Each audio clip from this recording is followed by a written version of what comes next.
It is absolutely impossible to be able to stay in the feeling or stay in the mindset forever until the day you die. And any coach that says otherwise is lying to you or has a poor education.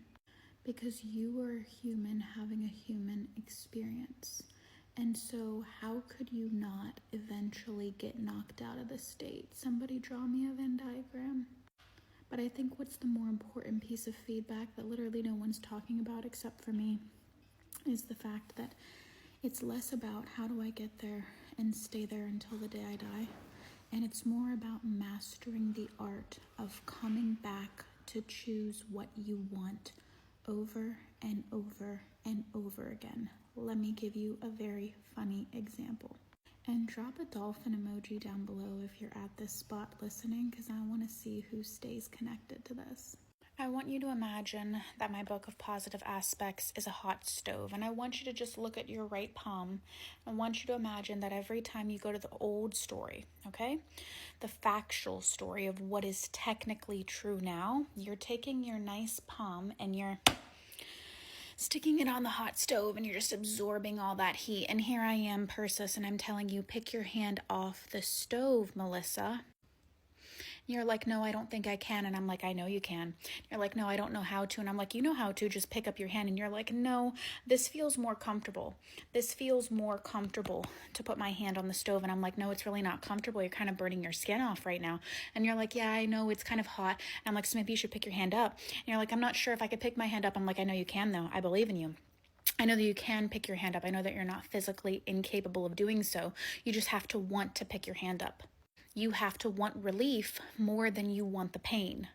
And then you pick your hand up and you're like, oh, that feels so much better. And I'm like, see, I told you. And then you're like, and I'm like, Melissa, we just had a discussion about this. Why don't we pick our hand up? And you're like, I'm not really sure if I can. And I'm like, you literally just did it. I saw with my own eyes. And you're like, I'm not sure that I can, Persis. And I'm like, but I know that you can.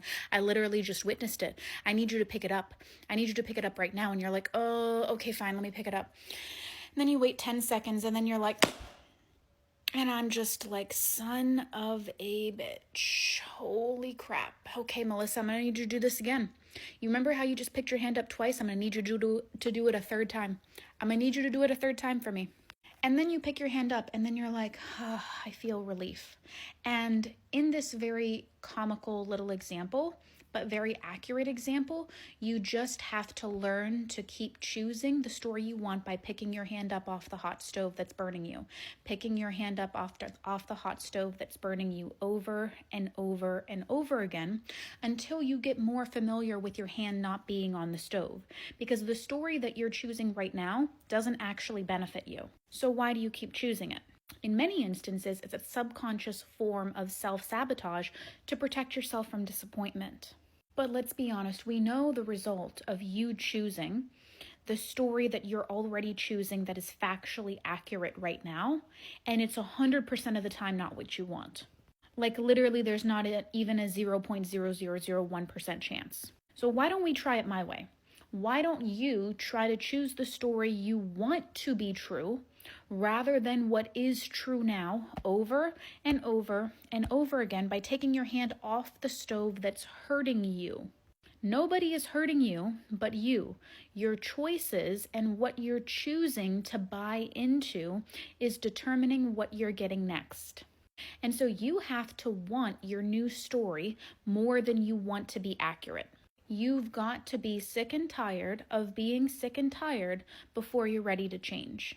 Because let's be honest, if you continue to choose into the story that you want, there is definitely more than a 0% chance, which is the current chance you have right now, of getting results, right? Because you continue to choose into the story that doesn't serve you, you can only get that outcome.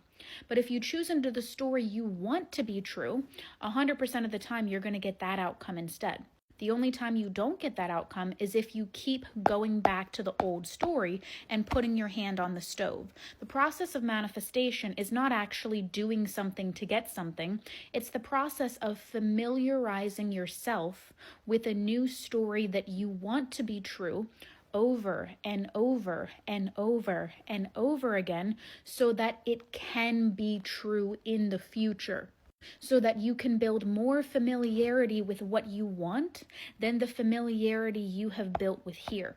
And when you build more familiarity with what you want, when you wake up one day and you're like, I don't actually resonate with this old story anymore, that's when you know you've won.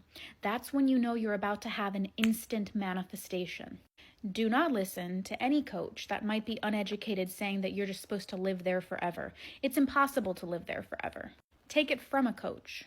What you need to do is master the art of self-reliance, that even if you go back, which you will, you're going to get triggered on certain days, make a commitment to yourself to bring yourself back. Make sure that doesn't last for 10 days, it lasts for 10 minutes. Make sure it doesn't last for 2 days, it lasts for 2 minutes. Because the only difference between a coach and somebody that is a student trying to master this law is a coach has mastered the art of coming back. They don't live prim, proper, perfect lives where they're never triggered and their feelings are never hurt. It's just that when I have a spiral, my spiral lasts for 5 minutes, not 5 days. And when you can master the art of bringing yourself back, when you have a human moment, that's when you've really won in life, because guess what's always going to win? Someone who doesn't quit.